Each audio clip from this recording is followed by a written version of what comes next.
balance, Rey, as I did. In the night, find the light, Rey. Not alone, Rey. Alone?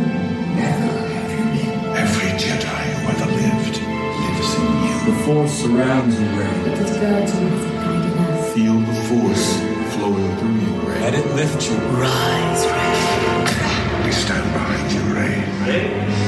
Lies in the Force. In the heart of a Jedi lies her strength. Rise. Rey, the Force will be with you. Always.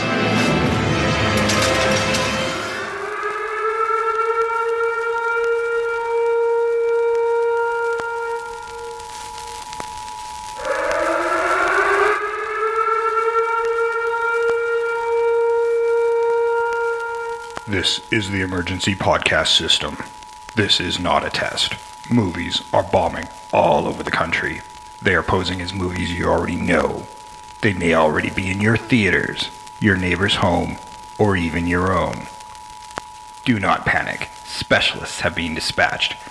They will help you identify these pretenders and defend you against this invasion of the remake. Please stand by for further instructions. Welcome to the Invasion of the Remake podcast. I am your host, Jason Bishop, and with me today, as always, in this galaxy far, far away, Sam Stepanenko. I am not your father. Thank Christ. You're so lucky I'm not your father. And the timeline doesn't add up. and Grand Moff Trish. Nice. I'll be Grand Moff. Yeah, they have short life expectancy. Well, you know, I'm just different moths. Yes, we are back again, once again, on this trilogy that has been started with Force Awakens when it was essentially a stealth remake of A New Hope, and because our fans demanded it, we carried it on. Initially, we started it way back in episode 23, yes, which was when we compared A New Hope to Star Wars Force Awakens, and unbeknownst to us, we did it again after popular demand with Empire Strikes Back and The Last Jedi, which just ironically wound up being exactly 100 episodes later. The Force made it possible. The Force did make it possible. It was, so we couldn't resist doing it again. It's a trap! and so here we are at episode 223 to do the last of the trilogy. Of course, spoilers ahead. I think we only really do this with newer movies that are currently in the theater. So, and we don't do them very often. And this might not be in the theater by the time you hear this. Just in case. If you've not spoilers seen it yet. ahead. If you hadn't seen it yet. Yeah. If you're waiting for streaming, VOD, even that the mystical streaming thing called a Blu-ray. The streaming might come along really quickly on this thing, I would think, with Disney Plus. It's possible. It depends on what the pre-licensing looked like. But, I mean, Aladdin's already on Disney Plus, and I couldn't That's what I believe was it thinking. was there. Yeah. They're really quick to get people's eyes back on them, right? Yeah, the well, turnaround's with a lot of quicker. I think almost all the original programming is currently ended on Disney Plus before the next thing starts. So this is a good time to drop in some of their big movies. Yeah, keep that interest. Yeah. So who knows? This could be up there just another month or so. Yeah, probably. I mean, I don't see why not. Like, I mean, people really just want to stay inside nowadays, and they will stream. And if Disney Plus has it, And from my understanding, this one financially is even performing lower than Solo did, which bothers me because Solo was a damn good movie. It was a really good It's movie. one of my favorites as a standalone. So, actually, my favorites since Disney took over are the standalones. I gotta say, this has been a lackluster trilogy. Entertainment-wise, I think it's better than the prequel trilogy, but at least the prequel trilogy traveled its own road. well, For the most part. not completely. It traveled its own road in a dumb way. It had a story to tell, and it was clumsy. Yeah, but it's not like it did it well, and it's not like they did it well again. So, See, I like these three. I know I'm the outlier. no, Well, no, you're I've not- enjoyed all three. I've enjoyed them for what they are, but they are, as a continuity, a complete mess. partially because of Carrie Fisher passing away and derailing what they wanted to do. This one would have been a completely different movie had she been around. Yeah, she had a much heavier role originally planned, so there were heavy rewrites involved. So we can at least forgive that because that's unavoidable when a key actor passes away, that there's going to be rewrites and compromises. But there are a lot of answers we are not given in this trilogy. But I felt, that ripoff comes because Carrie Fisher wasn't there. Yeah. Like, I just feel, not only did she not get ripped off with her Star Wars movie, but we sort of did because we didn't get Carrie Fisher's Star Wars movie.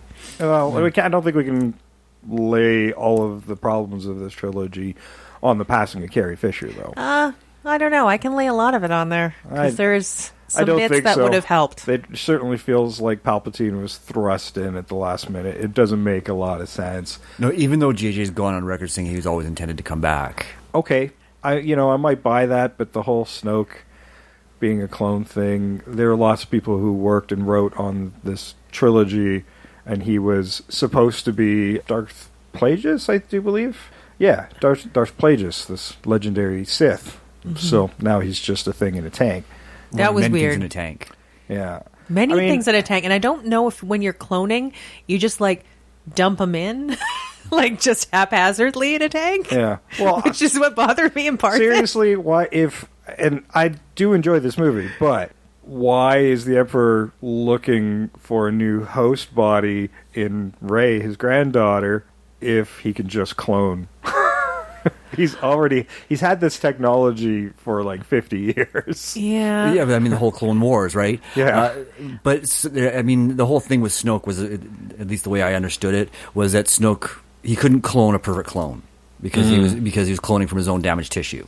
I see. Make a photocopy of a photocopy, and it's definitely not as good. Well, and maybe that's why it was all hooked up in the way it was, and and the way Snoke looked the way he did. Yeah, Snoke was not in good shape. No. Right, so. I wouldn't have put myself in Snoke. Yeah. That's a bad idea. And I'm not sure what this whole planet of Sith sympathizers were doing in the throne room at that particular moment. Not doing much of anything, helping. They were the spirits of the Sith, just like that's the spirits of the they Jedi. weren't actual. Oh, okay. Yeah. It was like a vision. So who the fuck built all those Star Destroyers? That's a damn good question. I thought it was those monkey people, but who knows? Because they have a Planet of the Apes section in this movie. I think there's a lot of sections when all those ships show up near the end. You can recognize a lot of ships, but really close and center. If you hit, I can't wait to get a hold of the Blu-ray and just hit pause so I can recognize some of the ships. But I'm pretty sure I saw the Firefly there. Ooh, yeah, I know, because it comes in really quickly, and there's a lot visually to look at, so you're trying to see what you can see. Yeah, I'm pretty sure I saw that ship there from Firefly. It wouldn't surprise me, especially considering that Disney has the rights to Firefly now. Yeah, it's Fox, so it's all plays, and it's not like Fox hasn't done that before with the prequel trilogy and that big courtroom and... There's a love of Easter eggs. Yeah, I'm still looking forward to being able to watch this at home and hit pause and kind of see if I can find some of that stuff. All right, well, we're going to get into today. We're going to be comparing this to Return of the Jedi, third film of the original trilogy and the sixth film in the franchise. There's a few comparisons with the others too. But yes, we will be comparing to pretty much anywhere and everywhere within the franchise, just for consistency of labeling sake. That's right. And and we're going to address the whole complaint about fan servicing, I think, in this, because there are a lot of people complaining that this doesn't really serve the fans very well, but there is a lot of fan service in this movie. A ton of it. Oh, I think there is, yeah. There is at the detriment to some of it. I agree. Yeah. I agree. There's some fanboy crap that's bother the crap out of me. Yeah, well, and I think where the original trilogy missed the boat on capitalizing on Boba Fett, which I think we're finally getting something out of with Mandalorian. And then with Force Awakens, they managed to not capitalize on the popularity of Captain Phasma, despite her being... They said, well, she was never meant to be this bigger character. Well, why was she featured so heavily in the advertising? But okay. And why did you use... costume? Yeah. cool costume. She did wind up being fairly inept for somebody who's supposed to be the grand controller of The troopers, of the troops for the First Order. And why use such a high-profile actor only to just ditch her? Yeah, well, it's not like that doesn't happen again. I know. Yes. And again, and again, and again. A lot in this movie. Yes. But they did try it again in this movie with a new character, which was Zori Bliss. And the first thing I leaned over to Trish and I'm like, did Daft Punk get a third member? Nope. And then the whole movie, I'm like, going, do you know who it is? Do you know who it is? No. And now, once you told me, it's like, oh, well, now I can't hear anything but. Like, Yep. Before it was like, like the voice, I wasn't quite catching it, but the eyes looked familiar. And then even then I got that wrong. But but that also is one of those things where the casting of that character, and I'll tell you in a little bit who that was, is part of the J.J. Abrams troupe of actors that get massive cameos, but really don't forward this movie in any way, shape, or form. Well, yeah, sort of part of it does, but she's not the main part of it. That tiny little puppet guy who I really loved, he forwarded a shit ton. He was so cute. Yes. What do we do to capitalize and maybe do something bigger and better than Baby Yoda? Somebody smaller. But He was like, freaking great. He was pretty awesome. Yeah. Awesome. And I love the fact good. Baba that... Frick. Yeah. Baba Frick. He's Baba. one of my oldest friends. Yes. Voiced by Myrtle, Moaning Myrtle from Harry Potter. Oh, I did not know that. Nice. Yes, but yeah, I like the way that they played down the cute in this movie versus Jedi, where they really played up the cute. Well, I mean, there's cute in this, but it's not as like in your face. What, like the Dio little, is cute. Dio's cute and completely pointless. He he's- carries some information they need. I don't know. There's things that they do in this movie a lot of the times that go nowhere, and Dio is one of them. He's clearly there for cuteness factors. Yes. Like, well, we did it with BB-8. He's there to make more toys. For sure. He And is. really doesn't service the plot at all. But doesn't he also give them mean, information about how to get to where It's they not need to like they couldn't have got that out of a computer or anything else. He is there for toys.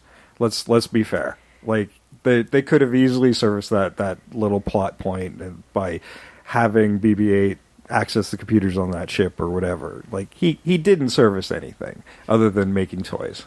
I'd have to agree to a certain extent, yes. But he was a cool design, Yes. so Yes. I will give you that. Yeah. And it's a little heartbreaking to see an abused robot. Yes. That's exactly, yeah. So we are nearing the future with robots. Be kind to your robot. Yes. I even thank Siri. Oh, yes. Well, no, my Roomba Freddy, he is my little buddy. I mean, the fact that he was clearly an abused robot, I think there was something that was supposed to be there, right? Because he was afraid to be touched. And like there's anytime somebody came near him, he's like, "Oh, no, thank you, no, thank you." Well, one of 1,000 dangling plot points in this movie. Yeah. Which should have been tied to the fact, I think it should have been tied to like the information that he supposedly had in his head. Like, no, please, no, thank you. Like, because I would say it should have been sort of something where like they just kept using him as like just this repository of terrible things. And he didn't like it. His previous owner was the owner of the bounty hunter who was bringing Sidious's The knife. knife. yes. Right, so I mean, obviously he was a bad guy. It was obviously something that kind of either fell to the cutting room floor or never really got filled out in the writing. Oh, and we got a whole lot more for sure. But first, I want you guys to enjoy the original trailer for Return of the Jedi from 1982. This is the original theatrical trailer, so enjoy. Return for the climactic clash between the forces of good and evil. Return to a galaxy far, far away. Return of the Jedi.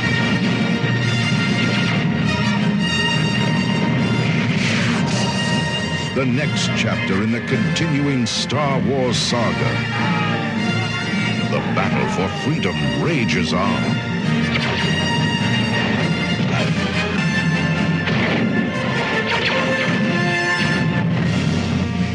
The heart of a hero. The courage of a rebel. The strength of a leader.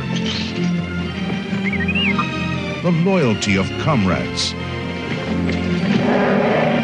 the power of the Force, the cunning of the enemy,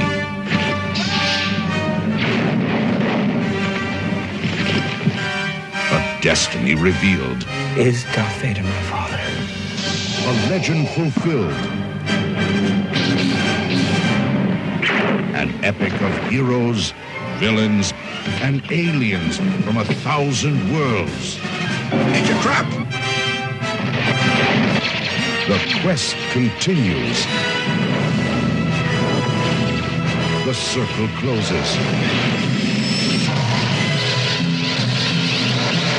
The saga lives on. Return of the Jedi begins May 25th at a theater in your galaxy. That was the 1982 original theatrical trailer for Star Wars Return of the Jedi. And you know me, I like a good voiceover. Absolutely. Especially for podcasting. Yes, especially for Those trailers an work audio better. podcast. They definitely work better. Story and screenplay by, of course, George Lucas. And screenplay was also written by Lawrence Kasdan, who, as far as I'm concerned, was one of the best writers for this franchise. Yeah. I'd have to agree. This was directed by Richard Marquand. And normally when we do these episodes, when I list the cast, I tell you what movies they've been in, especially the ones we've covered. I'll just tell you right now, episode 23 and 123 Yeah. for most of these.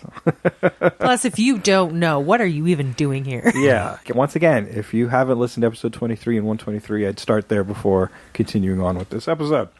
Okay, so starring Mark Hamill, of course, as Luke Skywalker, Harrison Ford as Han Solo. Mark Hamill, of course, we actually talked about really recently in episode 211. Child's play. That's right. Yes. Harrison Ford as Han Solo, Carrie Fisher as Princess Leia, Billy D. Williams as Lando Who we Calrissian. also talked about fairly recently. Did we? Yeah, in the IOTR episode 207. Remember? Oh, He played yeah. Yes. He had a little cameo in Yeah, there. did Yes, a small that's right. part. Yes. Nice catch, because I forgot about that one. Anthony Daniels was C-3PO, the only actor to appear in all 9 of these Skywalker trilogy movies. Mm-hmm. Just not those 2 side ones, Rogue One and Solo. Well, and considering and a lot of animated series as well. Yeah, Yes. He's done pretty much nothing but C-3PO for his entire career. Well, since 77, yeah. Yep.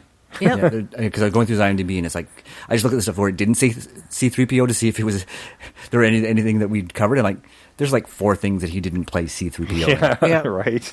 That includes the Muppets, man. He did the Muppets. I remember that episode. Peter Mayhew as Chewbacca, and he's been pretty much in every version of this franchise as Yeah. well, but passed away prior to the shooting of this one. But at least he's had presence in all of them. Sebastian Shaw was Anakin Skywalker. Ian McDiarmid was the Emperor. And again, we talked about him real recently, episode 220. Dragon Slayer. Yes, Dragon Slayer. Okay, that's Yeah. what I was going flesh and blood, and I'm like, that's not right. Yeah. It was And a he medieval not in one. episode 23. No, he was not in episode 23. Frank Oz was Yoda, and we may have mentioned him in episode 68. Oh, I got you on that one. Oh, Dirty Rotten Scoundrels? No. Trading Places. Oh, Trading Places, yes. Yeah. Oh, no, he did direct for Dirty Rotten Scoundrels. James Earl Jones, of course, was the voice of Darth Vader, and it's, again, way back in episode 40, we talked about him. And Conan the Barbarian. Conan the I wasn't Barbarian. here for that one. You weren't. Tyler was, though. Yeah. And I was mad about it too. Yeah, because he's like, I don't like fantasy movies. Well, then, Why are you here? exactly. David Prowse was the physical Darth Vader, and we've talked about him a couple of times, actually. Episode 88. I didn't. You weren't here for that one, actually. That was Jabberwocky. Oh. And episode 155, Casino Royale. What was he in Casino Royale? I didn't write down what his role was. Oh, okay, You'll sorry. have to go back to that episode, because I don't remember. Okay. Alec Guinness, of course, was the original Obi-Wan Kenobi. Kenny Baker was R2-D2, who we may have mentioned in episode 29. Flash. Oh. Savior of the universe, Gordon. And Warwick Davis was Wicket, the Ewok. Yes. And we did talk about him extensively in episode 79. Leprechaun. Leprechaun. I forgot to write that one down, but I remembered it. So, And of course, there's a I think lot I was away more for that one. lots more names in these because Star Wars. If you've been in a Star Wars and served coffee on set, you're probably famous for it. yes. And there are so many, especially in this last trilogy. There's so many cameos where you can't recognize them at all. Well, with Lando and the guy who played Wedge, I don't think I wrote down his name, but it'd been 39 years since they last played those roles. Yeah. So it's a long stretch. I loved it when I was like, Wedge! When I first saw this movie.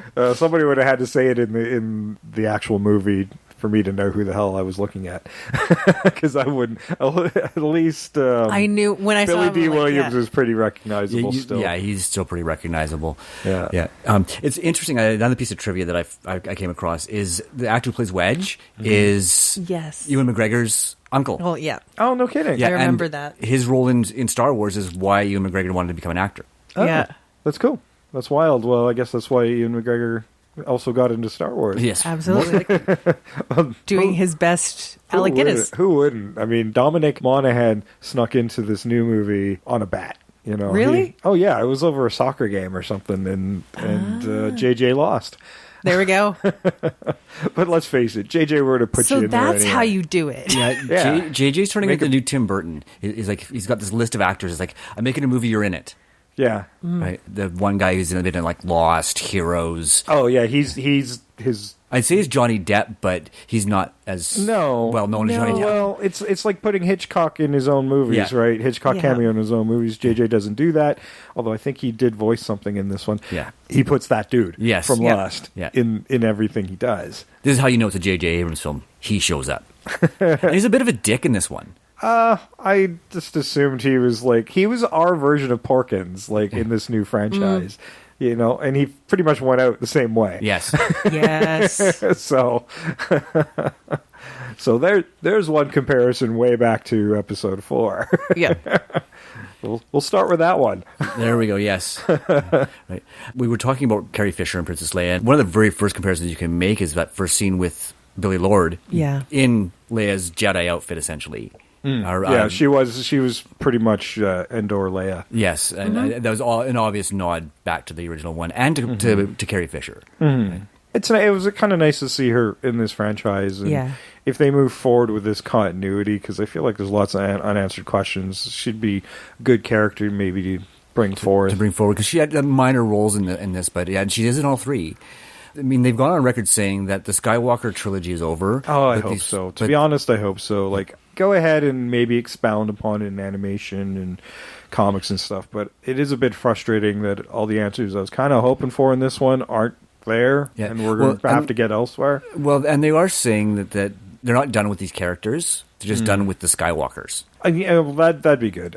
From what I've been reading, what's next will be what they call the High Republic. So I think it's after the Old Republic stuff, if you've played the video games or read the comics, but it'll still be like about 300 years before New Hope or any of the other Skywalker films. Well, that'd be interesting. I think that there's lots of material that we've got discovered there that's to move away from this focus on a specific era in time. And my understanding is they'll format it in such a way where it'll be a little more about how Marvel structures their films. So we'll have a lot of movies set in this time period, probably with different characters getting introduced and whatnot, and little stories being told here and there, that it'll build to something much bigger, which should be fine rather than following a bunch of central characters throughout the whole thing. I mean, I imagine characters will cross over and whatnot, but Ideally, yes. Ideally. I don't know when they're planning that and what they have planned immediately next.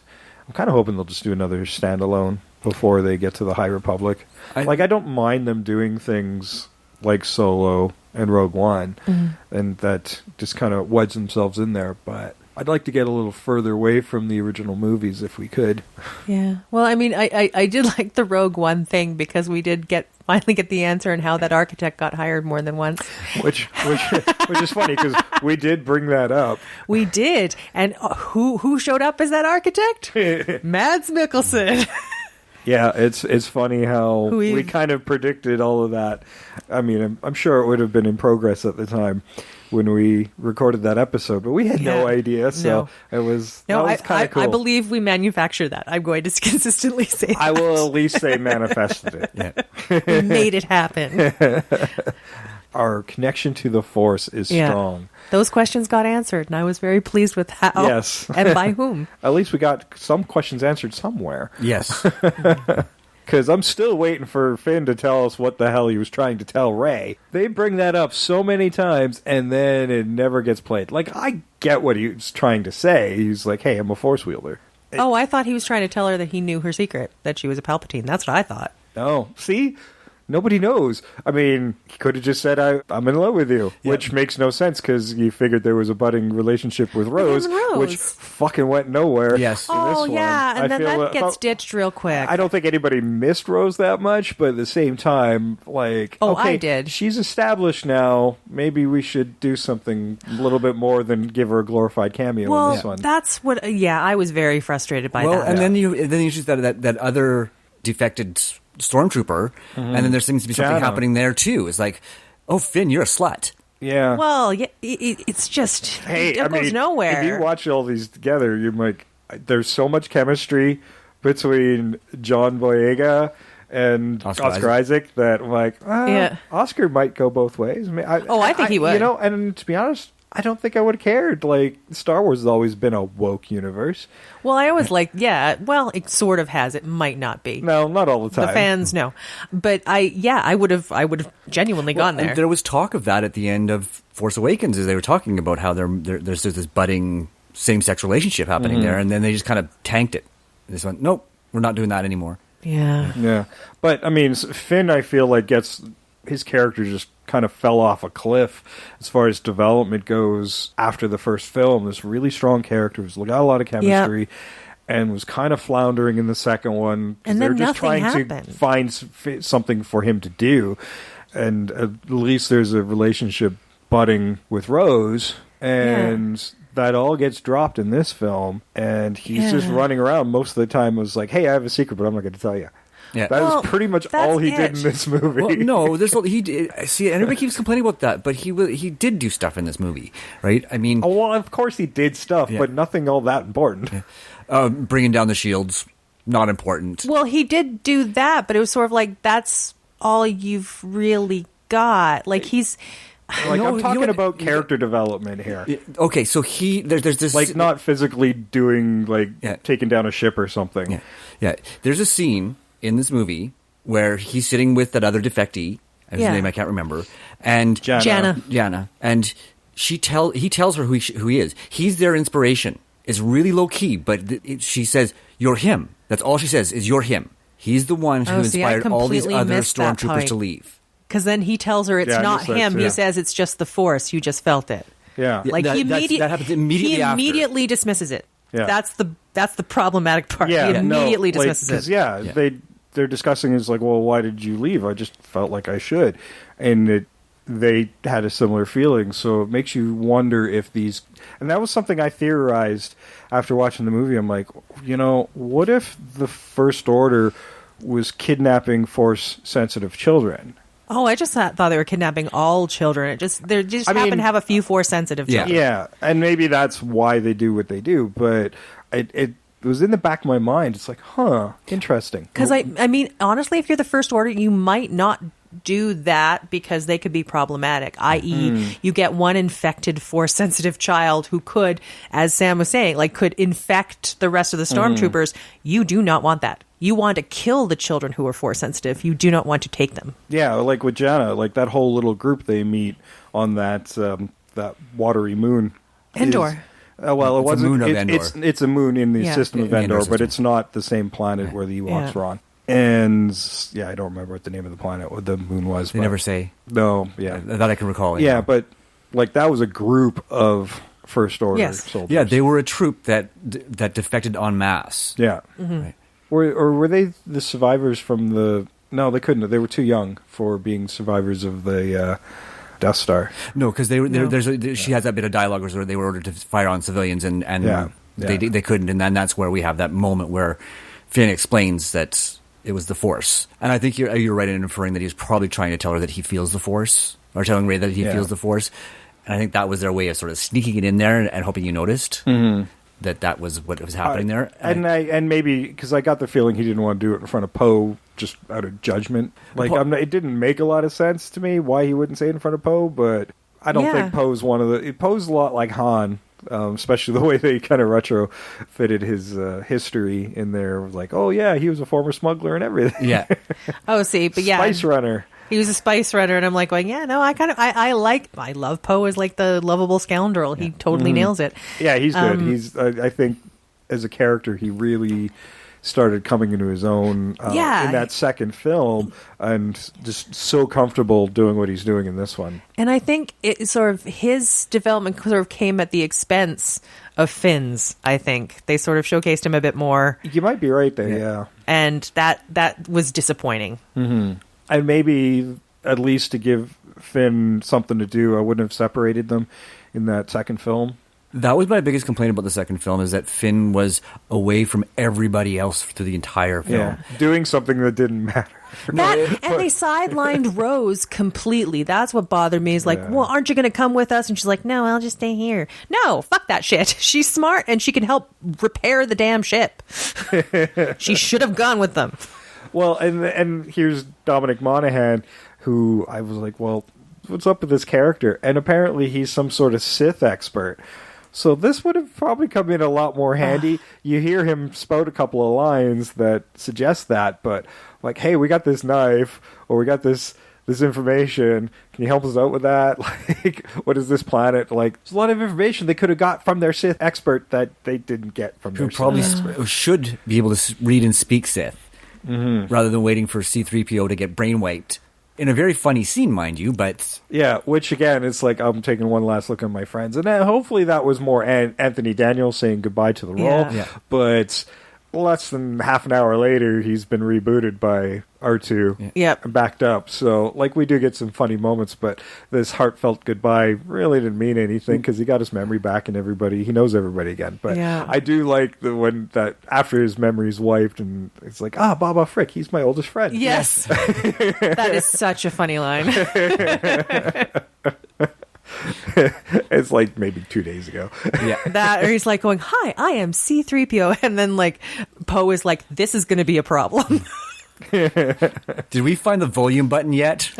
That's the one thing that saves this franchise, I think, as a whole, is the chemistry between these actors is really good. Yes. Between all of them, yes. Yeah, because we have some lackluster scripts here, let's be honest, but it is that chemistry between these characters that kept us coming back to the franchise. I'd have to agree. I think that one of the biggest failings of this one in particular is Rey always going off on her own. Right? She always seems to be off on her own. She's always trying to discover herself as a Jedi. Well, she is mirroring. Yeah, but I mean, she is doing Luke. Yeah, exactly. She's mirroring the path of Luke. Right up to when she goes back to the planet where she found Luke in the first place. Yeah. That is the Dagobah moment. Mm-hmm. Yep. Right? Where he goes back and... then she has the similar thing when she sees herself. Yes. Which was this great bit in the ad with this cool lightsaber. Like 2 seconds. It was 2 seconds and it goes nowhere. I'm like, damn. I mean, I get it now, but what a tease. Yeah, it was a good tease. It definitely got you talking and interesting. Yeah, little did I know, I saw the entire scene. Yeah. But it is sort of a tease. Like, when they do it, it's an Empire, isn't it? Where he's fighting Darth Vader in his mask, then he cuts off the mask, cuts off the head, and then it explodes, and it's his face there. Yeah. So it's not a very long scene. And it's funny because she's had that moment twice now. Yes. She had it in the last movie, too. Yes. Well, and she does mention, there's like, I saw myself sitting on the throne of the Sith. I had a vision. Which we don't see. We don't see. That's what kind of bugged me a bit. Yeah. Especially when they made her such a cool-looking Sith, and we didn't actually get to see that dream sequence. It would have been, and there's probably something would have been amazing. And I don't know if the rest of the audience felt the same way, but I'm like, well, did I miss something? That's what I thought too. Because I have seen all these movies, I don't remember this scene ever happening. No, and it's covered in dialogue, and if they had cut the lightsaber fights between her and Kylo Ren by 2 minutes each, they would have had room for that scene. Yeah. Yeah, because we were in the theater when it was Val, and by the third lightsaber fight, she's like, "Enough already!" It's like, I know we get it. They fight with lightsabers. right? And my wife is a huge fan of all these movies, and she was getting annoyed by it. That one didn't bug me too much. I had trouble wrapping my brain around the whole force transport thing. That one bugged me, but I mean, JJ doesn't follow rules. See, and I thought it was sort of they because do they were mention at the end they were a dyad. They were entangled in a way that no other Jedis had been for and they do say it's something different we haven't seen in a long time, and it's fine. I mean, it wound up becoming some cool moments, but it was still one of those things. I'm having trouble buying it. Much like the betrayal of Hux. But I find it kind of fascinating where it is that dyad thing, but imagine like two opposing forces where you really pretty much can't hide from each other. Yeah. I mean, how hard is it to fight a fight when you can't hide? I mean, it was a great way to move the plot along. Like, okay, most of this movie is a quest for those Sith Wayfinders. Yeah. Kylo finds one right away and is two, because just like the Sith, there's always two. And Rey's trying to find the other one so they can find Palpatine. I mean, Kylo's doing it so he can find Palpatine and take him out, so he hasn't got any threat to his rule over the First Order. Yeah. But, Palpatine's been manipulating Kylo from the start. All the voices in his head were always Palpatine to get to this moment so he could get to the final order. And I mean, well, what happened to all the orders in between? Yes. Yeah, I don't know. You know what? But here's the thing. I kind of buy that because I think Palpatine every time is like, "Ooh, this is the final one," and then this is the final one. It does make me wonder what his endgame was here. Well, I think his endgame was always to have a final order. He just keeps fucking it up, so he believes that this is the time he's really going to get his final order. I felt like maybe he almost had it this time. It's like, well, every time I build an ultimate weapon, everybody comes en masse to destroy me. So let's make a whole bunch of them. And then keep them in one place. Yes. You dumb dude. I mean, his strategy was to keep it in a place that was very hard to get to. So I think he thought he was fine. I don't think he was ready yet. And they weren't planning on he's leaving safe. them all there either, right? Yeah, he thinks he's safe all the time. Like, I mean, his hubris is really the worst part about him. He has the arrogance of power. Yeah, he thinks he is, well, and I mean, considering he's come back, yeah, he is kind of immortal. So, I mean, I'll give him that bit of Well, hubris. I will give the Sith they are a hardy breed. I mean, I didn't even have that much of a problem with him returning, because it happened in the comic books with the cloning, with the Dark Empire, which is out of continuity now. But even Darth Maul's back. And we saw him at the end of Solo, and if you watch the Clone Wars, he's back, and they use... I don't know. His hate kept him alive. Well, and they do mention like the cloning. Like one of the Sith expert mentions the cloning, the dark magic of the cloning. And then they sort of bring Darth Maul back, whereas her bad part has like the double-sided lightsaber. Yeah, but hers was even cooler because it flipped. It flipped, and you could do both. It was cool. I liked it. It was very cool. Would have liked to see more than that. Well, look forward to people cosplaying that 3 seconds. Yes. They're going to do it. They are going to do it. Because that's probably all I'm going to get. Unless there's bonus features on the DVD or Blu-ray, sorry. Absolutely. Yeah. But when you mentioned Hux as well, and I'm like, I remember we were discussing it, and I'm like going, well, I kind of get why he did it. I turned right to you. I'm like, what the hell? Like, well, it's so contrary to the character we've seen before. That's the but then you find out the reason. And you're like, yeah, no, that's not contrary at all. Well, I mean, it's a bit last-minute throwaway. It's just like, well, we need somebody recognizable. I'm like, do we have to recognize them? No, we don't have to. But it makes sense as to why that character would do it. The selfishness of like, well, I don't want to help you. I just don't want this person to win. Yeah, I don't want that Kylo is in to win. character with him. It's very much in character.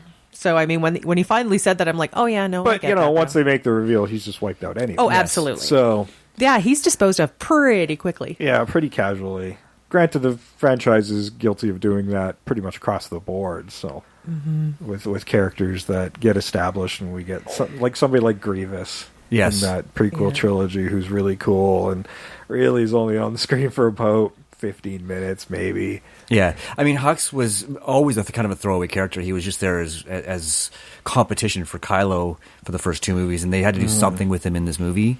And I think that's... Yeah, I think as far as rank and control over the First Order, they were kind of peers. at equal level, Once Snoke was disposed of, then the power struggle between the two. Yeah. Yeah, Which makes me wonder why Kylo didn't take care of him right away. I think as Kylo saw his usefulness. I suppose. Or Kylo thought he was there's- insignificant. There's a fairly large gap in time between Last Jedi and this film. Mm-hmm. At least it feels that way. It does. They always establish that there's some time has passed Yeah. between each movie because Which it makes is, sense. yeah, which at least, like Return of the Jedi, at least somewhat we figure out. I mean, they're going after Han, but we don't know how long he's been in Jabba's palace at that point, and long enough for at least Lando to integrate himself in there and as a spy. So when we first see Luke, much like Rey, they're fairly fully formed Jedi at this point in both films. Yes. I mean, Leia's obviously trying to teach Rey more about being a Jedi, reaching to the ancestors or the ones that have passed. I like the one that they followed that sort of setup that Leia is a capable Force user in the Force Awakens, or not Force Awakens, The Last Jedi. Well, I mean, when no matter how cheesy, it was cheesy as hell, but they at least... Oh, I loved it. She gets sucked out in the vacuum of space and Force pulls herself back into the ship. Yeah. That was awesome. It was awesome. Cheesy, but awesome. Cheesy. Well, I mean, it's a Star Wars. There's a lot of cheese in there. Yeah, but I mean, and I like the fact that in this one they actually show that she was training as a Jedi at a certain point, which would make She sense completed now. her training as a Jedi. She completed her with her, and Luke was training her, and I felt that was very good because we need to know that she did go down that path. But what she was afraid of was kind of what stopped her, which is that whole dark side nagging at her, which damn near crushes BB-8 in that training sequence, where we get a little bit of that little laser droid that frustrates her from A New Hope. So that's where a lot of comparisons start pretty early in the film, where we're like, well, we'll just pluck a little bit here, a little bit here. Yeah. That whole rescue scene for Chewbacca after the Knights of Ren take him. That's A New Hope. That's all A New Hope. Jedi. It's all A New Hope. Well, where do you get the Jedi part? Chewie in shackles going into Jabba. Yeah, but that was fake. Oh no, this is the first time he's actually taken it, and it's not a fake. Yeah. Actually, it's also Empire, where it was Cloud City. Yeah. So, it's a nod to all three movies. I suppose. Chewie ends up in shackles a lot. Yeah, but this is the only time where he's actually in shackles on purpose. Yeah. Or not on purpose. No, Cloud City, they were actually captured. Cloud City, because he was giving up. Lando was he said he'd traded them and Han for Leia. That's right. And Chewie, so it's a whole thing. But Chewie rescues himself in that movie. Yeah. Yes. Yeah, and then he doesn't remember Chewbacca. Wasn't there something he doesn't remember Chewbacca? And I'm like going, yeah, but he built you. Like, he rebuilt you in one of the movies as well, because C-3PO ends up in pieces at one point. And then he puts his head on backwards, and he's very mad about that. Well, prequels and stuff, they hadn't thought that far ahead. Yes. So I know. There are continuity gaps that just happen because of that, but then there's this one has got a lot more continuity issues just in its 4 years. Yes, or 6 years or whatever it is. Yeah, but I mean, there are, and I think to be honest with you, I think the Rian Johnson movie, they plucked the parts that they wanted to keep out of there and just ignored the rest. Well, I mean, I think there's probably sequences that were put in there with the passing of Carrie Fisher. Yeah. They had to do some really quick rewrites, which is probably why some of those plot points don't go anywhere. Like the Rose story. Yeah. Oh, so disappointing. But the other thing too is then you have Han Solo come back, and I mean, he can't be a Force ghost. Well, no, he actually says that they do. They do mention the connection there. Yeah, yeah, I know they do mention the connection, but either you're a Force ghost or you're a what? Yeah, he's not a Force ghost, but his spirit, because Kylo killed him, was attached to him. But it sort of is, and it isn't. What I can guarantee that whole scene should have been Carrie Fisher, and that's why it disappointed me. Yeah, I suspect that. Because it's very suspicious and not... Yeah, I suspect Harrison Ford stepped in to fill a role that was supposed to go to Carrie Fisher. Mm-hmm. Yeah, and that at least... It doesn't make the scene make any more sense, but at least that was one of those tug on the heartstring moments. With Carrie Fisher, it would have made more sense because Luke already did the same thing in the previous movie. Really. Yeah. Okay. Well, I'm going to run the trailer here for Rise of the Skywalker from 2019 here, and we'll be back to stab the hate right out of your heart.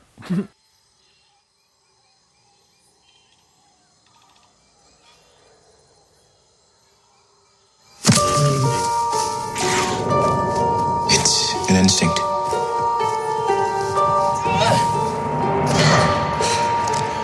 feeling. The Force brought it.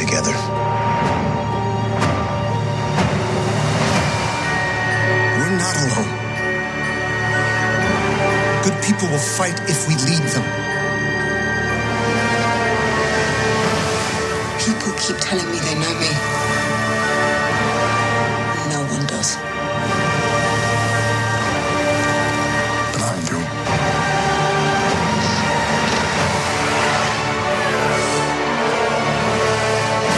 Long have I waited. And now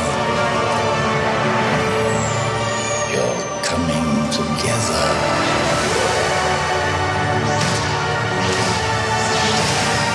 Is your undoing. What are you doing there, 3PO? Taking one last look, sir,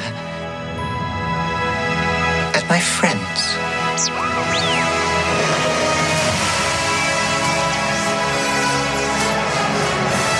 Confronting fear is the destiny of a Jedi.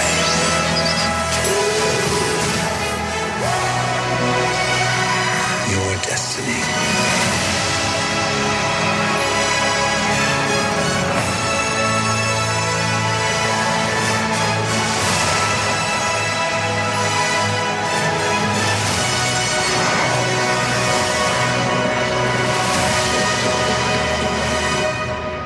The Force will be with you. Always.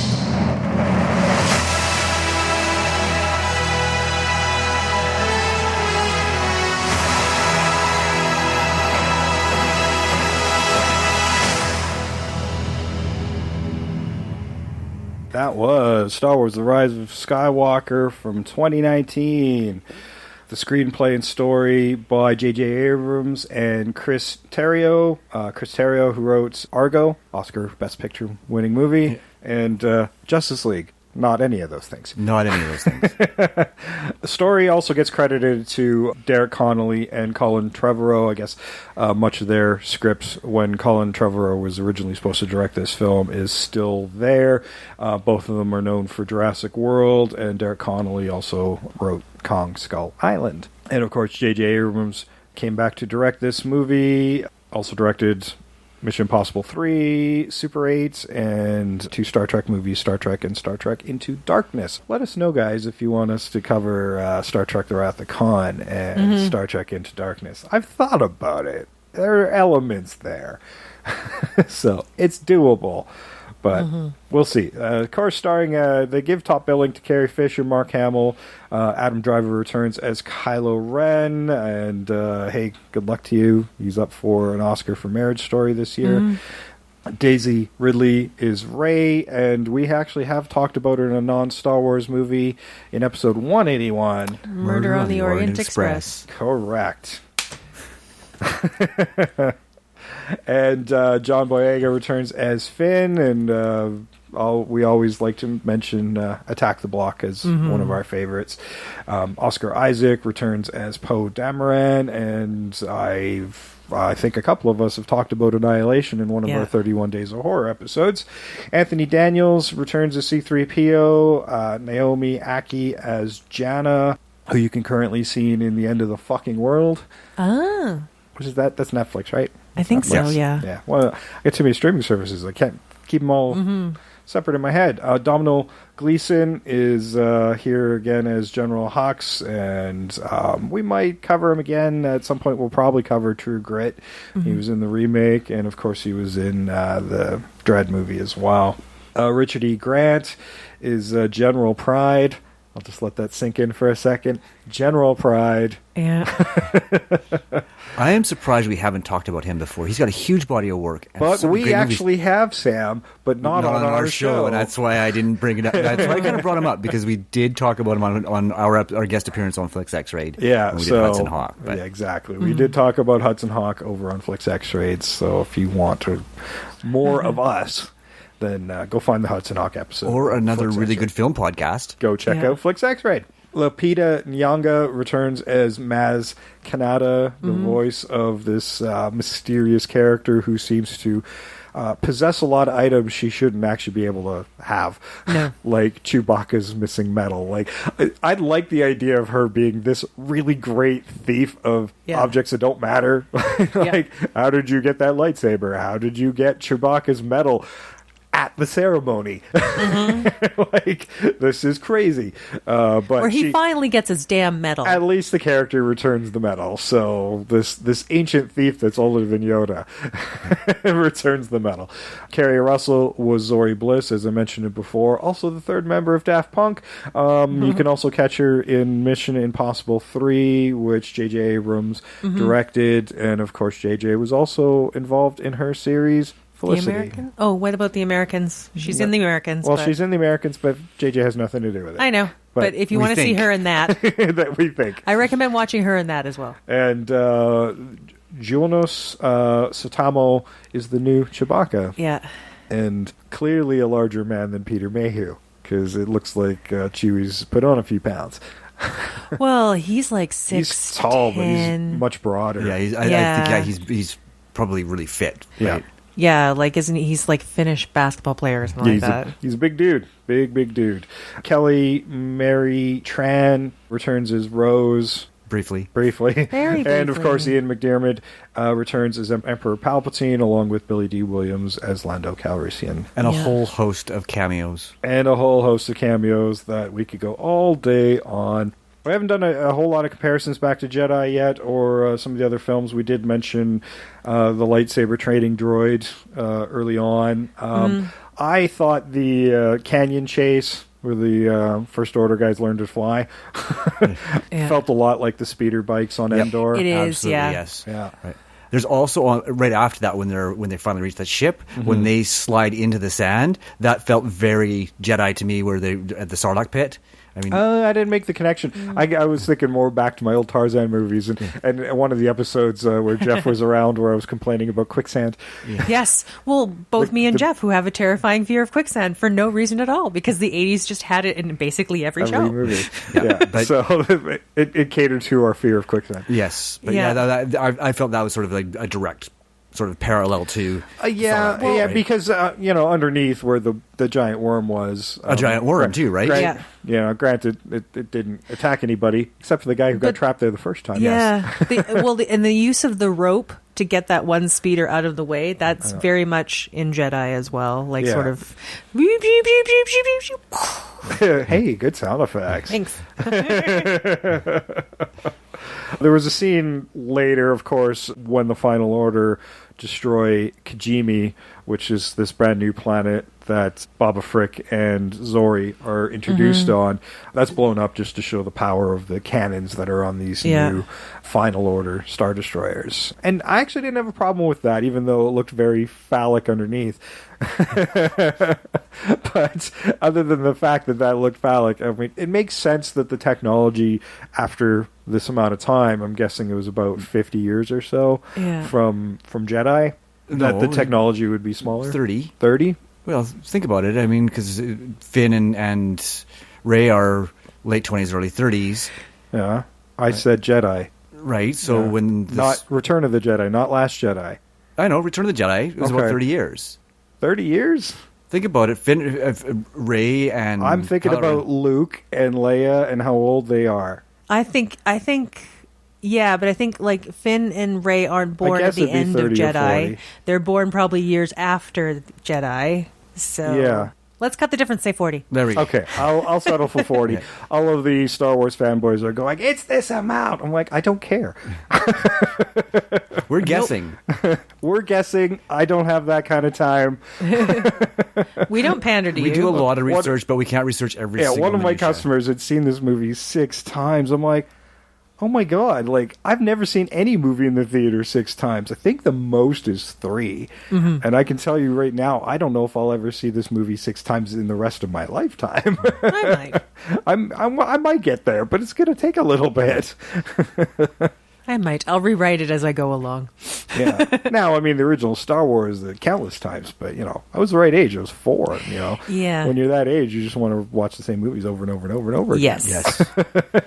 Oh, yeah. The amount of times I've seen Empire. Yeah, limitless. so that original trilogy I could probably recite in my sleep. Yes, I mean, we watch them at least once a year. Yeah.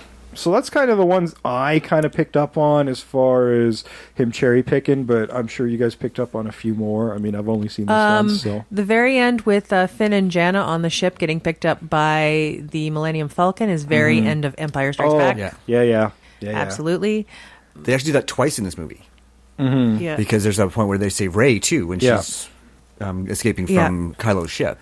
Yeah. And then the very end where you have Palpatine opening the top window and being like, look at all your friends, they're all dying. That's exactly. That is almost verbatim from Jedi. Verbatim. Oh, and then we've got the other major Jedi moment in reverse where he tosses Kylo down a pit. Yes. He tosses Kylo down a Instead, pit. he's like, how do you like it? Yeah. Because I didn't like it. But then you have the Darth Vader sacrificing himself moment, which is Kylo Ren. Kylo doing that. Yeah. Speaking of, can we go back to stabbing the hate right out of his heart? I feel like there's a song here. Stabbing that hate right out of your heart.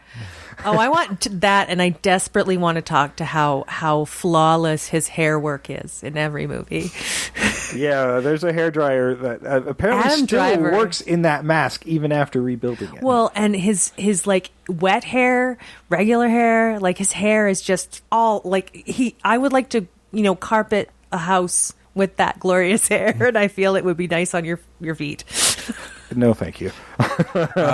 Ew. Yeah. It is gross, but I think it would be great.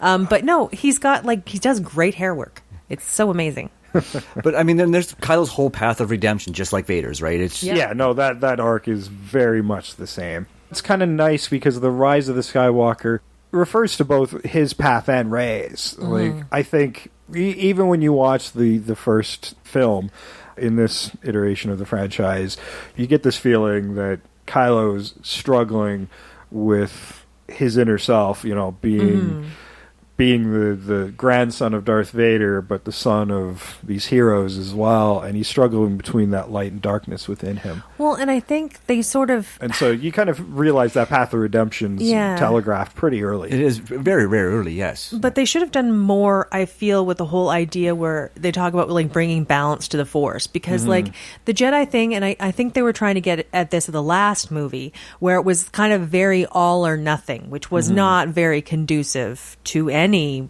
creature anywhere. Well, when Rey calls upon the Jedi Force wielders, one of the voices is Anakin saying, I brought balance to the Force just like you have. But I felt they should have played more with that. Because, I mean, like, there's light and dark in both Rey and Kylo. Yeah, and Rey's having the same struggle, but she's been raised as this fairly... on her own anyway, but became this kind and gentle person.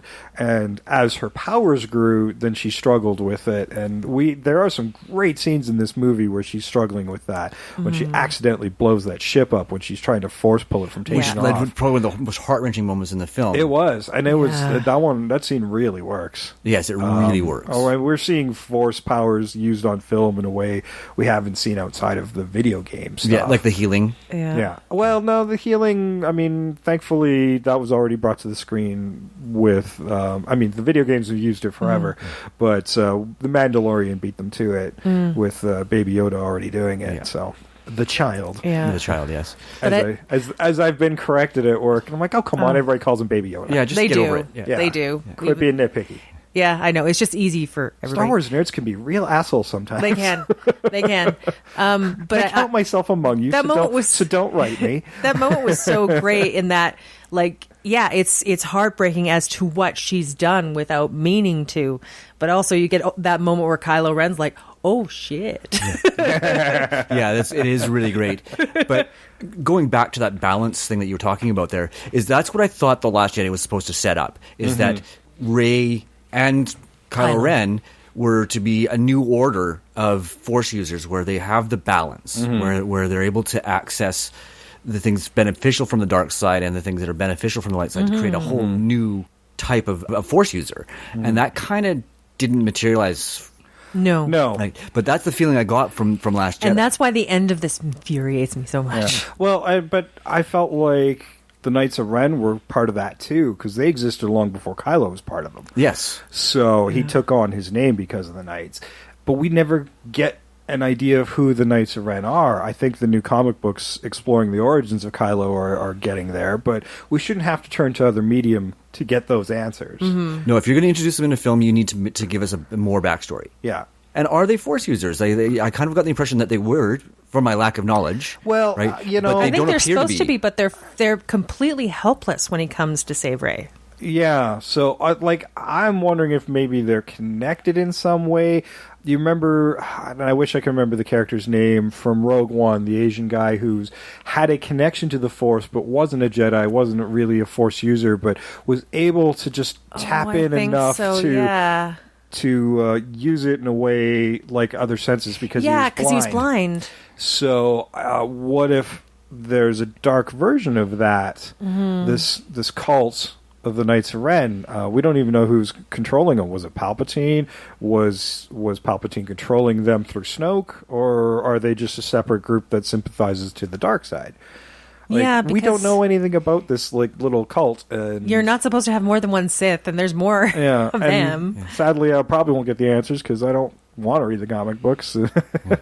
Maybe I'll read that one down the road, but I rarely tap into the novel side of things either. So I kind of went on the idea that they probably aren't Force related simply because of that final scene. I think they're kind of like the Gestapo, like high end baddies that are like that very, CIA, very secret society that enforce the Empire. That's sort of what I got. They felt like the Crimson Guardsmen from Jedi in a way, but they're also in this. They are in this. They are. So now we have two groups guarding the Emperor. I don't know. And I mean, the Knights disappeared in Last Jedi. They were introduced in the first film and then disappeared in the second and returned in the third. So I don't know. In a way, JJ almost ignored what Rian Johnson did. To a large extent, like I said, there's a lot that he just sort of refused to acknowledge in this film. And maybe they should have had like one voice plot this thing out properly, much like the original franchise. Even though George didn't direct them all, he did write them all. So we did have one voice throughout that trilogy, and to give you that continuity and make sure that you got your answers. Yeah. Well, and I mean, the original trilogy didn't create as many dangling threads either that Yellow had to be tied up. It was a very cohesive story from start to finish in the sense that you followed. And they had a characters limited amount of characters you were following. Yeah, and there's so many in this final trilogy. There's so many characters, and they introduce new characters every single movie too. Right? Well, got to get a new toy line out. Yeah, but give me a Babu Frig. So happy about that one. Because he actually moved the story. I have a feeling he's going to come with Bliss there, with Zori Bliss, because he's really small. So he's not going to make much of a figure if you're thinking about the figure scales. Yeah. So he'll be a little pack-in or something. Just a little Babu Frig keychain. That's all I need. A little talking plushie one would be kind of cool too. Yes. Oh, dear God, quit giving them ideas for merchandise. A little puppet. Oh, come on. We're owned by the House of Mouse now. Let's just get it over with. You've given up. You've given up the struggle. Well, let's think about it. Last week's episode was probably the first one we've done in 2 months that wasn't House somehow of Mouse. Yeah. tied. Unofficial, we weren't going there. We weren't trying to do a lot of Disney. We just wound up doing a lot of Disney. Because Disney owns fucking everything. Yeah. Yes, it's becoming unavoidable to a certain extent. They've got a big monopoly. And I've got plenty of Disney still planned in the pipe, so... Yeah, but that'll be planned stuff. Yeah. It's the unplanned stuff that's getting depressing. Let's say, oh shit, this is another one. Yeah. Oh shit, this is Let's another just make it official, Disney. Like, I will promote your streaming service. Just throw a little mouse bucks at me, and I'll gladly sell my soul to the mouse. We'll even change our logo. Okay, I'm going to have to be the voice of dissent here. No, we won't really. I will never sell out to the House of Mouse. I will bring balance to the invasion. I'm bringing balance to the invasion of the remake family. Any other comparisons that you guys caught here? I mean, aside from the obvious Endor Yeah, it was reference. I was actually kind of happy to see the Ewoks. Yeah, just briefly. Yes. Oh, and as I was telling Jay Jedi in the theater, is my favorite of that original trilogy. Oh, actually, there's the whole end battle scene, because obviously the fleet was in place of the rebuilt Death Star. Yeah. But Lando's flying in at the last moment for the rescue. Yep. Right, Yeah. And also the moment where they're waiting for the shields to drop and they're fighting. Yep. They're fighting They're losing that holding battle for the shields to finally drop. Oh, that's Jedi and A New Hope. Yep. Yeah. Yep, it's all over the place. Yeah. I did appreciate the one moment where they're like, "Can you jam their speeders?" And he's like, "They're not on speeders." Like, that's Jedi using like non-technology to defeat the technological empire. Actually, during that what I call the speeder bike chase, I actually quite appreciated that the First Order weren't using things that float, and they were like literally driving on the sand with these cool bikes. Yeah. Like, finally, some technology that makes sense. Yeah. And I actually, one more comparison is how the shield, they had to get down to the ground to destroy the shield generator. That was the initial plan anyway, Yeah. before they diverted And it I like the misdirect where it's like, well, we're General Pride. How do you forget that name? I was thinking Price for some reason. I'm like, no, that's not right. Jonathan Price is what you're thinking of. It wouldn't be an episode of Invasion of the Remake if you got a name wrong. That's Jedi and Nor. Yeah, but yeah, they misdirected you and said, well, where he says, well, let's redirect the shield generator up here, and then it completely changes that moment from Jedi into something new and slightly different. Just slightly different. But yeah, the use of the furry horses, which I know it's a toy, but I love it.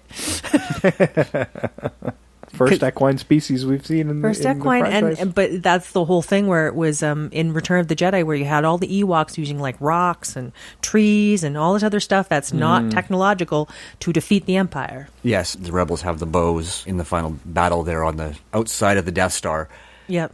Oxygen, anybody? I'm pretty sure that those destroyers don't generate oxygen outside of their ship. Yeah, well, I got the feeling that they were... the only way I could defend it is if they were actually in the atmosphere. Yeah. Oh, are you talking about when Rey's by the door? No, when they're on there dropping the little bombs into the destroyer there to destroy the shield generator. I thought, I did Suspension of atmosphere. disbelief. I was like, they're in the atmosphere. Yeah. They're not. I did appreciate when Rey was going on to the crashed Star Destroyer to find the Wayfinder, and you recognize that room she was in with the big pipe. I honestly, I think that was the same one that we saw in, or a similar one to what we saw in A New Hope, where Ben Kenobi's flicking the switches, and might have even been the same one that the Emperor got tossed down. Oh, it is because that is the Death Star, right? Yeah, It that's is. that's the Death Star from They're Jedi. in the throne room. They show the throne at one point. Oh, that's right. It was. So it would have been the same pit. Yeah. Yeah, and that was an obvious homage to Jedi. I mean, Because it's around pretty blatant, Endor, so that would be the one that crashed. Yeah, but we do see that familiar shoot in there too. At least we know what that was because we've seen it from a different angle in A New Hope as well. That was kind of cool to see that. I'm like, oh, I recognize all of this. Yeah, it was very familiar. When she first got in there, I'm like, okay, yep. And it's kind of cool. It's like, well, you don't realize, well, what did happen to all of that? And man, it's too bad the Jawas weren't on that planet. That would have been a cash cow. Absolutely. It certainly would have been a cash cow. I mean, when they get there and they see it, they're like, it's going to take us years to go through this. Well, and because it's so far out in the water there, and those horrible seas that they have to go out in. Which I did. I love the look of that. Yes. That just made me so... I was so pleased with like how unearthly it looked. Mm-hmm. Yeah, it was very representational of sort of the darkness of the Death Star and all that too, right? Like it just the turbulent seas that would surround something like that. It's like the darkness is still there. Mm-hmm. Do you know where the original, the first Wayfinder was found in the film by Kylo? Do you know what planet that was? No. That was actually Vader's home planet where he had his castle. Oh, okay. And apparently in one of the VR games, like he was... I think it was called Immortal, Star Wars Immortal, or Darth Vader Immortal. And he was trying to resurrect Padme through this ancient Sith whatever ritual. And I guess this ritual initially was cast on this planet, which scarred it by scarring the Force. And he's defeated at the end of the game, and it heals this scar on this planet, which is why life is starting to grow again, but you're still seeing fire amongst the trees. It looked really cool. So that's why the planet looked a little different, but it was accounting for what happened in that game. I think that's pretty There cool. we go. They're That tied answers into that question. other canon materials, even if you're not familiar with them. Right? What I didn't understand is why Kylo Ren was had to fight his way there, right? Because it just opens up with that. Right? There's no explanation as to what he's trying to obtain, but why is he fighting his way there? Well, that's especially as the grandson of Vader. That's kind of like the opening of Infinity War, where Thanos already has a gem and he's just defeated Thor and the Hulk. Yeah. It's. I guess the journey isn't there, but we have to figure it out. It's to save us time. Yeah, it is. It's a save and give us you a a bit of dramatic time. opening. Yeah. It would have been nice to know what planet he was on, but it's just one of many things they don't bother to tell us. Many things they don't bother to tell us. But I'm sure that'll get expanded in other mediums yeah. at some point. Or possibly future films, because like I said, they said they're not done with these characters. And what they could have done if they'd done part of it. Because, I mean, we can have many questions answered with Kylo Ren, but they just need to slow down with it now, I think. I think the output's fine. Just slow down with your storytelling a bit. Be more focused and tell smaller stories. And I think that's the way to go. That's why I think Solo worked really well for me. Even same Rogue One, even though it was part of the larger story, in the grand scheme of things, it really was. But it was still a smaller story because it had a start and an end, and the middle of the story was getting you to that end. Right? And these larger trilogies sometimes end up writing themselves into corners because they have so much time to work with things. It's like, well, we can add stuff. No, you can't. You don't need to add stuff. You need to tell your story. And you can add stuff, but I mean, be prepared to explain it. Yeah. I'd rather just let's pull away from the Skywalkers. Even if we're in this state, tell stories within this time frame, but just kind of stay away from this core now and just let it breathe. Well, and I think they've given themselves that opening when they bring up the fact that there's 4 sensitive children that are just out there, just being themselves, not brought into any sort of Jedi stuff. So, I mean, that opening is there. I want to know about the crime syndicate that is run by Darth Maul. Is he still around in this timeline or not? Don't know. The one thing that I did like about all those voices that connected with Rey at the end, there are some characters that are suddenly now canon. The one that was kind of sad was hearing Ahsoka's voice from Ahsoka. I think it's Ahsoka from Clone Wars. And I'm like, oh, there's Ahsoka. Oh, she died. When did that happen? Well, we know when that happened because all the Jedi died, right? Except for... Oh, no, she made it past that. Did she do? Yeah. That was in Rebels. Yeah, I don't know. But I have to say, the one time when Leia dies in this one, I was really crying more about Carrie Fisher dying because I was like, oh yeah, I definitely got misty-eyed during that I scene. felt very bad because I'm going, oh yeah, no, this is real. I wasn't crazy about how they handled it, and it was weird that her body was just lying around the base for as long forever before, and it didn't dissipate into the Force until Kylo passed away. So she was waiting for it, but waiting for him to go.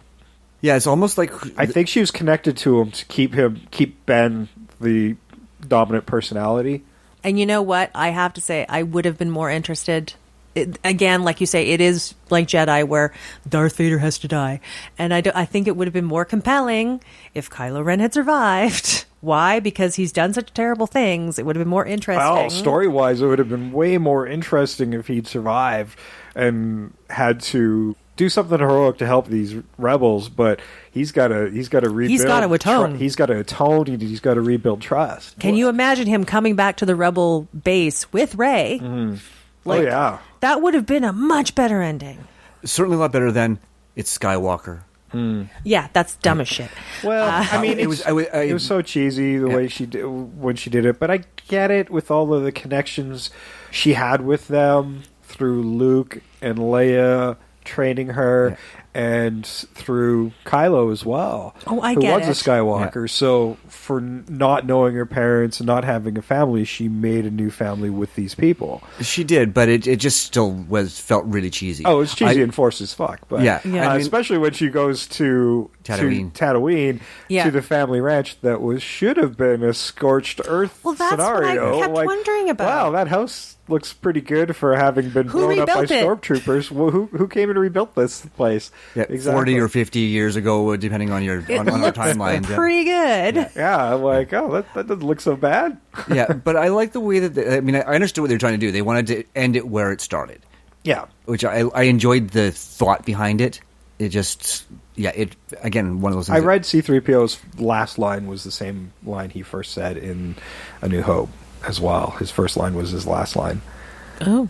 Yeah, so they're just trying to bring it all full circle. And Yeah, but damn, just the Kylo Ren dying thing just bothered me so much because it just seems so half-assed. Well, it's part of the circular nonsense that we were expecting all that. We've seen it time and time again. Fanboy bullshit where it's like going, oh, well, we have to make it so that he saves the day. No, you don't. And then tied and true, like, well, you've done a lot of terrible things, and regardless of your atonement, you're going to have to die for it. Like that's an old Hollywood writing rule. I'm like, well, but it's far more interesting if you don't. yes. Absolutely. That's the whole point of it. Like, it's just, to me, now it just seems so lazy. It just seems like escaping your responsibility. Absolutely lazy. Yeah. Well, and it took You can do whatever you want as long as you die for a good reason. Yeah, and that's bullshit. Why does Star Wars always have to have this romantic ending? Like, oh no, this is not going to go well for you. Like, you've got a lot to make up for, and we're talking about patricide, genocide. That's the whole thing. Like, can you imagine that, like, that ending? And you talk about, like, the romantic ending. If he survived, I fail to say it, like, it could be a little bit romantic. Mm-hmm. Well, and I was just going to say, they missed up an opportunity to see what would happen with that dyad if they were working together instead of in opposition. Yeah, instead of taking the throne of the Sith, what if they create that new order, a true new order of Force users and Jedi? And in a way, I feel like maybe the Jedi, the way they exist, should go away. Yes. Well, that's what the whole second movie was about. Absolutely. Yeah. Yes. That's what You're right, Sam. That's where I thought they were going to go with this movie, to be honest with you, was that balance of the Force, the true balance of the Force. They keep talking about the balance. I mean, Anakin was supposed to bring balance to the Force. Luke was supposed to be the last of the Jedi. And then, well, if all of his trainees died, then, which apparently Kylo had nothing to do with, then what is it? Like, where's the new Force coming from? Like, apparently the Force just makes it happen, because, I mean, the original, like, the prequel trilogy, they make it sound like you have to be pretty young to train and develop that. Whereas Luke pretty much shows you, no, it can just happen. And same with Rey, and apparently the Mandalorian as well, because the child certainly possesses an innate ability without training, and some pretty major ones. But then again, the child's 50 years old. We don't know what it's learned before it got handed over to the Mandalorian. You can have this whole thing too. Like, that's probably the big problem with the Jedi. Like, they had all these texts and stuff, and they've just been doing it the same way for so long, and nobody ever questioned it. That's why you needed the balance. That's why you needed Kylo and Rey to make that new order be like, no, this is not how it works. And you get the feeling, like, the way this ends, like, Rey's got all of the old books. All the old Jedi books from that Luke had in The Last Jedi. And we even see her run to go check something in this movie. So if she does rebuild the Jedi Order, we're just going to get caught in the same cyclic path that we've always had, and there will still be no balance.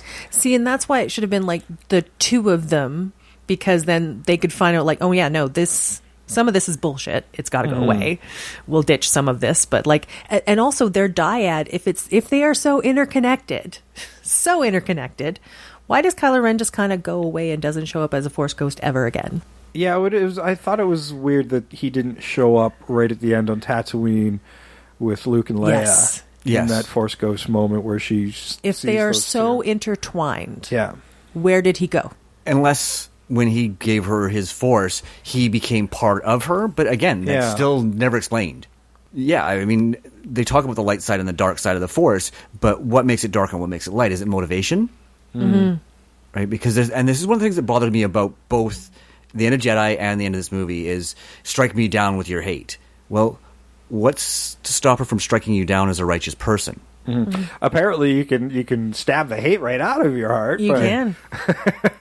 You can stab it away. Stabby, stabby, stab. Stabby, stabby. Or was it the healing that? Well, I thought the healing was part of it, but it's. You got to give Adam Driver credit, because during that scene, his whole face changes, and you could actually see a kinder person rising to the surface. And actually, after that scene, because he gets scarred in Force Awakens, and then after that moment where the hate is stabbed right out of his heart, the scar's gone. Yes. So Kylo Ren has died in that moment.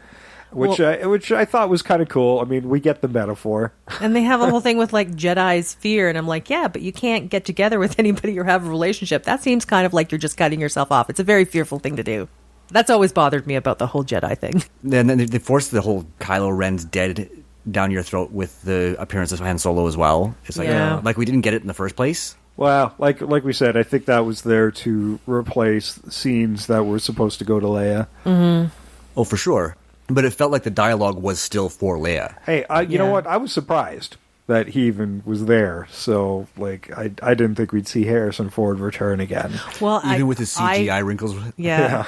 Go on. But I believe it was only because he was only doing this for Carrie. I think so too. Yeah, because that's hey, what at he least would he do. didn't break an ankle this time. Yes. No. Okay, Harrison, we just need you to stand in one spot. Yeah. Can you do that? Right. We only need you for one day on set. One day, and one please spot. don't fly here. We'll get somebody to bring you over. Yes, after a few crashes, we're not going to let you fly. You're brittle. Crap, there's almost old people 80 we years won't let old. drive anymore.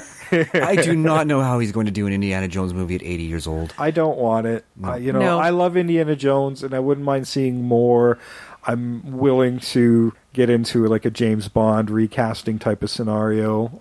Yeah, I don't want to see that movie. If it's just, I'm not going to be able to buy it. So No. Not unless they do something really different. Unless with it's, it. unless, you know if what? they do something really different with it, yeah. I only want to see Indiana Jones if it's like a sequel to Bubba Hotep.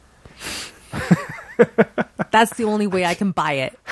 I don't even know what that means, but I like how you said it. Indiana Jones in a retirement home. Well, yeah. Yeah, Indiana Jones in a retirement home trying to save other people from like a mummy. That's Indiana Jones. Oh, can it That's be Bubba Hotep. Can his sidekick be Betty White? Absolutely. We just had, well, it'll have been 2 weeks ago by the time you hear it, but her 98th birthday just happened on the 17th of January. Yeah. Oh, yeah, and it's Betty White. And if you're doing Bubba Hotep, it's Betty White, but she was originally like, I don't know, Nina Simone or...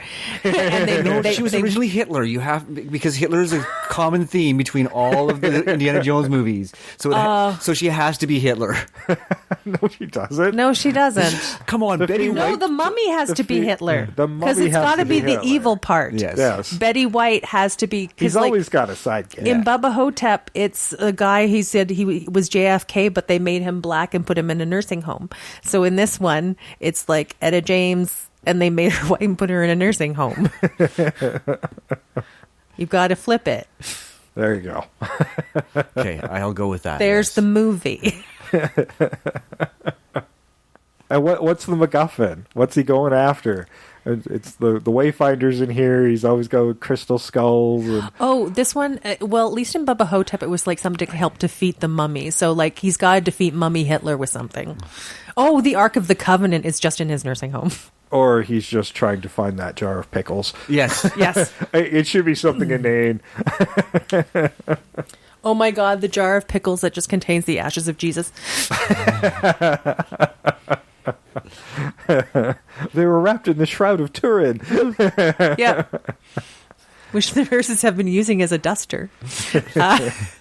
Oh, look at us remaking movies that don't need to be remade. Come on, Disney. We got it. We just made it. Well, it's the only way I can justify an 80-year-old Indiana Jones. We're writing it around that concept. Yeah. Yeah, it can't be the same adventure movies that he's been doing because he's just not that character anymore. He's not that actor anymore. No. I didn't buy it when he did the Expendables, and even with his CGI'd out wrinkles in this one, I still wasn't buying it. Yeah. All right, well, I think we've covered this one. Not as many comparisons this go round as we did in the previous two, but it was still fun to talk about this movie in general. I don't know where we go from here as far as Star Wars goes. Maybe we'll just do a Star Wars specials. Hopefully they've gotten this out of their system of treading and retreading old ground within the Star Wars franchise and just start telling original stories again. Yes. Well, that and creating the same ending just to placate people because that was ridiculous. Yeah, speaking of fan service. Fan service, that's just, you can't, sometimes they could have had the balls to do it right and they didn't, and that bothers me. Yeah, even Lucas in the prequel trilogy is fully like, no Death Star here. Yeah. We haven't built it yet. Yeah. And they managed to tell at least a somewhat compelling story. They're not great films, that prequel trilogy, but at least they travel their road. They build towards what to what was going on in the original it was sort trilogy. of... They were already basically rewritten. They were already written before because of the previous trilogy. And that's what bugs me. I mean, you could have come in and tweaked what he already had rather than just throw it out in the trash. At least the guiding voice would have still been there.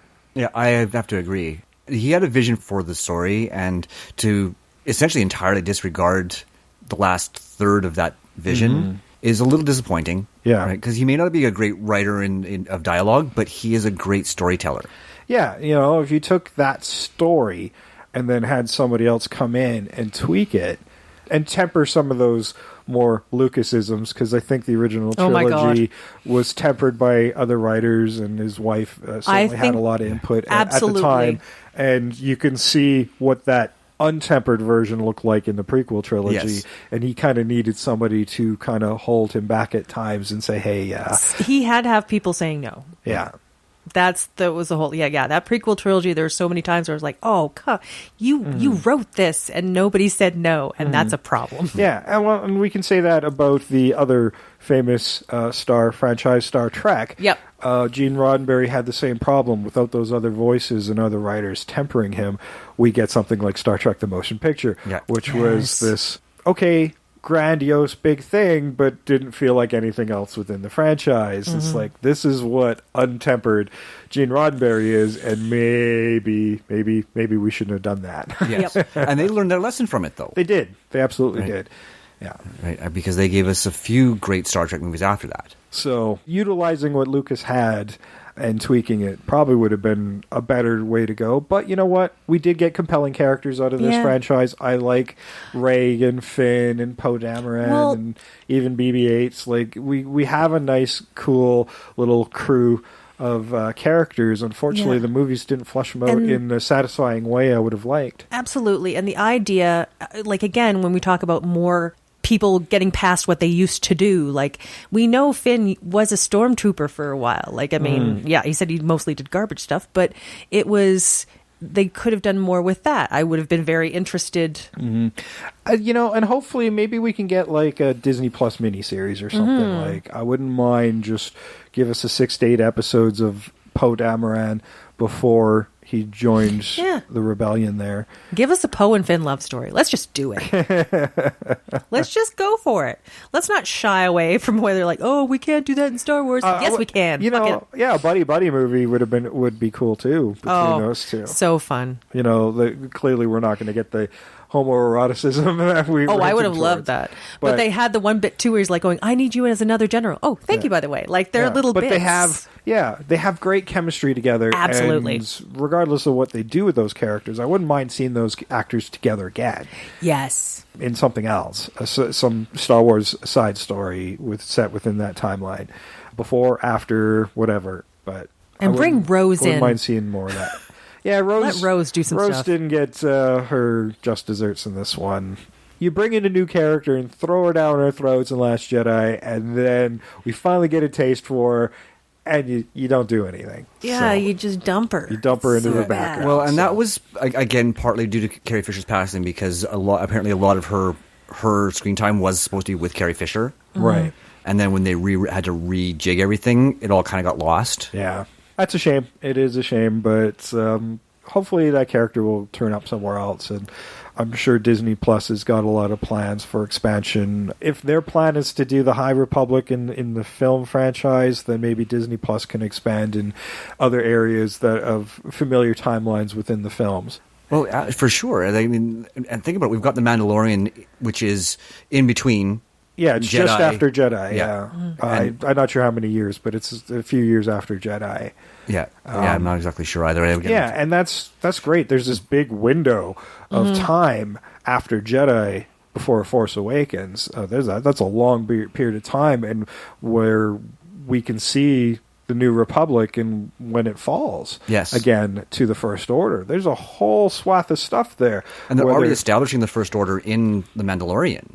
Right? You can see the seeds of it being planted. Yeah, for sure. With Werner Herzog there. Yeah, exactly. And I mean, the thing we haven't talked about at all today is the fact that in the universe that we see in the Force Awakens, Rise of Skywalker trilogy, there is a Force user who exists that they don't reference because obviously he didn't exist when they started writing these, but we have the child. He's going to be a teenager about this time now. Yeah. Right. Well, depending on how, it took 50 years for him to get where he's at, so he, I don't know, might be around. Might be 5. Yeah, 5 or 6. Yeah. As far as physical age goes, a toddler. Because I've been reading he's probably 50 years old, but he's developmentally only a child. Yeah. Yeah. So we think. Look at how well Yoda pretended in Empire before he revealed who he actually was and how intelligent he was. I love that. It would be hilarious if, season 5 of The Mandalorian and he just starts talking. That would be awesome. Yeah, I've been just waiting to see what kind of person you are. Yeah, exactly. I didn't know if I could trust you. I'm kind of hoping they don't do it because I like the dynamic the way it is, but yeah, I'm not sure how long they'll be able to pull that off. Yeah. I assume streaming, people seem to lose interest in streaming series after about 3 or 4 seasons. So I assume that's how long that show will go. But you never know. Star Wars is a different breed entirely, and those rules might not apply. They may not, and you know what? We may not even get we'll get a second season. Oh, we're definitely getting a second season. Yeah, but maybe then they move the Mandalorian into a different series, even, right? So with that would be a great way to keep expanding. If you're going to work within this window, Mandalorian turns up in once or twice in a different series, and now you have this cool little franchise. If the Disney Plus movies are happening in this middle time, you actually have a Star Wars universe. Well, that's what TV shows are kind of doing now. American Horror Story does that all the time. It's the same universe but different stories are getting told. I'd be cool with that if they did that. And they're clearly taking that pattern from the Marvel universe, and they said that the High Republic's going to be formatted in that way, but maybe they've already started doing that elsewhere within this middle time. Would be cool. Well, so much to talk about with Star Wars, and we can probably go on all day. Yeah. I just have to say one thing, and I didn't mention this to you in the theater. I'm when they showed the Ewoks at the end, I'm Warwick Davis better be in one of those fucking suits. He was. He was? Yes. Yes. Okay, because thankfully he didn't be in that very long. He's not a spring chicken anymore either. He isn't. But I noticed he should be there. Ian McDiarmid's makeup was a whole lot lighter this go around. Yeah. He probably didn't want to go through all that again. My gosh, yeah, I know. Keep him under the hood a lot, and it looked like there was more CGI enhancement to his face rather than practical makeup. And a lot more shadow. Yeah. But even then, you could see there was less makeup there. It didn't quite match up with the way we saw him in Jedi. And they explained that away partially because of his resurrection, that he wasn't a complete. Well, whatever resurrection went straight to his face. It wasn't so good for his hands. But No, that sucked a lot. But you know what? When you're starting to clone stuff by just stuffing them all in the same vat, like those little animal creatures you put them in water and they expand. That's what I feel they've been doing with their clones. Yeah, they're pretty sloppy with their Snokes, aren't they? Just one tube. We're we put all our money up in those new Star Destroyers. We can only afford share a tank. You got to share tanks with the Snokes there. Yeah, they just stuffed them all in. Really? One tank. They cut corners, those Sith, when it comes to the cloning. Right. And this is why you get shitty clones that you can't use to put your spirit into. That's right. If you're using these low bid contractors. If you're half-assing your cloning, you're not going to get the product you want. Yeah. I just need some Star Wars special where it's just the accountants. Oh, I'd love that. Yeah, that's not in the budget. We can't do that. I bet you that's I think there's got to be a Robot Chicken episode that at least tackles that. Yeah. Why can't we do it? Well, you kept your fortunes on the Death Star. Yeah. You put all this in there. And do you know how much we lost on this? Oh, or there's a Death Star bit where it's going, yeah, but this is a tax dodge, right? As long as this doesn't work, I can use this as a write-off. And if it does work, I still win. So yeah, that's the actual accounting that happened with the Death Star. Darth Vader had too much money looking for a tax shelter. It is, yeah. They told the universe it was the Death Star because tax dodge was too on the nose. Yep. A planet can't and actually dodge. far more ominous. Yeah. A planet can't dodge this, but taxes can. Hey, you want to know why your property taxes went up? That's why. The new moon that you have there. That is no moon. Oh, my God. Yeah. All right, we've talked enough about Star Wars, and we probably didn't talk nearly enough about Star Wars.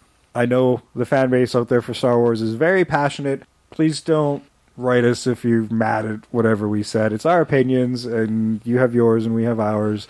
And trust me, we do love the franchise, regardless of shitting on it at times during this episode or any of the other ones. Let us say our piece and be part of the conversation in an intelligent way, and don't come back with some negativity. Just tell us from your side of the opinion, what did we miss? What did you like about it? What didn't you like about it? It's funny that I hear a lot of negativity about it on the internet, but in real life, I'm not hearing a lot of negativity about the movie. No, I really enjoyed it. It's good, and like when we say anything kind of bad about it, really, it's out of frustration that we expected more for something that we love, for the characters we love. Yeah, and that's exactly it. Like I was asked, and somebody said, "Oh, let me guess, you hated it." I'm like, no. I mean, I didn't love it, but I thought it was all right. Like, it's entertaining. I'll watch it again, for sure. I mean, I love those characters. And, okay, I didn't quite get what I want out of it, but I still love seeing those characters on screen. I still love the universe. I'm trying to catch up because I missed a lot of the animated stuff, and now that Disney Plus has Clone Wars, I'm going through that, and then I'll move on to Rebels and whatever was after that. I think there's 3 different shows on there that I have yet to see, so there's still lots of Star Wars for me to digest, and in that time, I'm sure we'll get some new stuff from Disney on Disney Plus, and I'm not sure what the timeline is for whatever they have next. I'm guessing we'll have a couple years before they bring it back to theaters. But it could be sooner.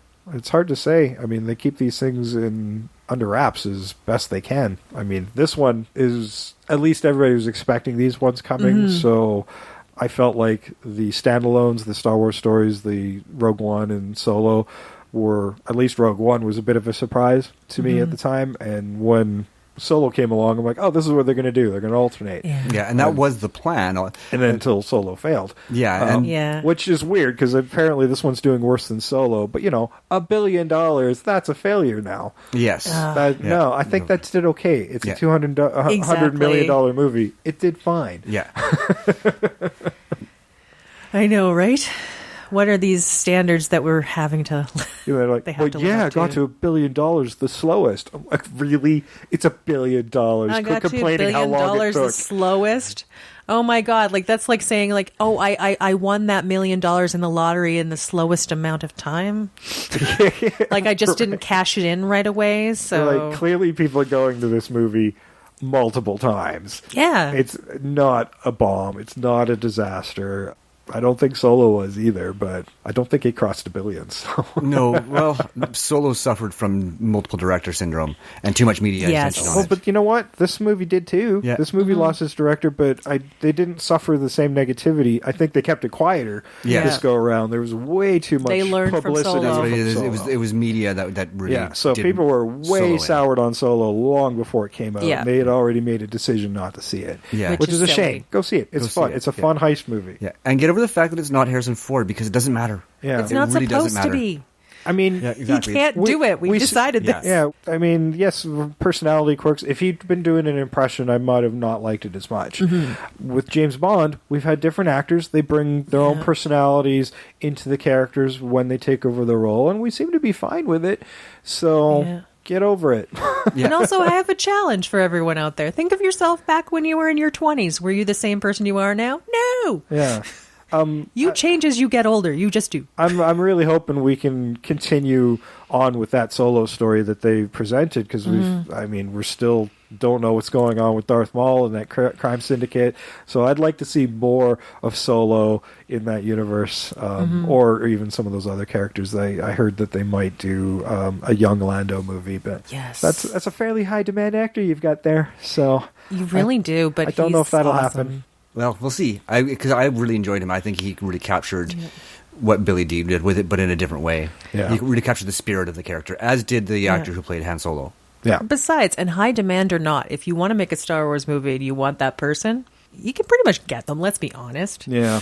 You're not All right. going to be lost. Yeah, so let us know what you'd like to see in the future of Star Wars at Invasion the Remake on Twitter, Invasion the Remake on Facebook and Instagram, and Invasion the Remake at gmail.com. Follow us at all those places, and tell your friends to follow us. Leave your comments, your suggestions, your corrections, and fan challenges for our remake episodes.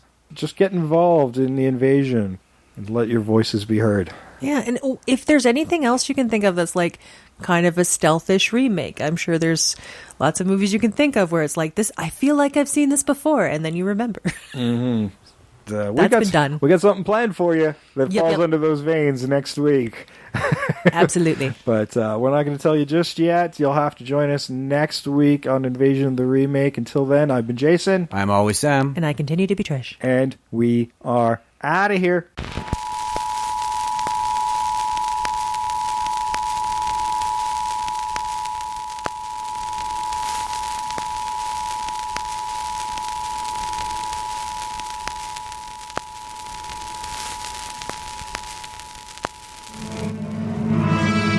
Let your death be the final word in the story of rebellion.